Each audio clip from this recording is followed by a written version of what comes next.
America आणि इराणमध्ये चर्चेची पहिली फेरी निष्फळ ठरल्यानंतर आता दुसऱ्या फेरीसाठी प्रयत्न सुरू आहेत। अमेरिका आणि इराणमध्ये चर्चेची दुसरी फेरी 16 एप्रिलला होण्याची शक्यता आहे। अमेरिकेच्या राजनैतिक अधिकाऱ्यांच्या सूत्रांच्या हवाल्यानं ही बातमी मिळाली आहे। चर्चेची दुसरी फेरी ही इस्लामाबाद किंवा जिनेवामध्ये होण्याची शक्यता आहे। युद्धविरामाची मुदत संपण्याआधीच पुन्हा चर्चेची शक्यता आहे। पाकिस्तान, तुर्की, इजिप्त चर्चेसाठी मध्यस्थी करतायत। चर्चा पुन्हा सुरू करण्याचा संयुक्त राष्ट्रांचाही आग्रह असल्याची माहिती मिळते।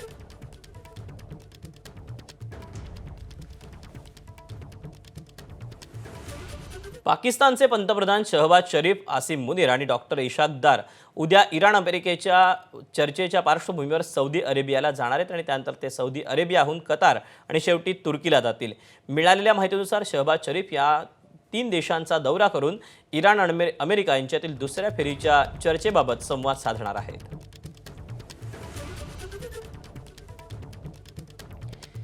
इराण चर्चेसाठी पुन्हा उत्सुक असल्यानं इराणनं फोन करून सांगितल्याची माहिती अमेरिकेचे राष्ट्राध्यक्ष डोनाल्ड ट्रम्प यांनी दिली।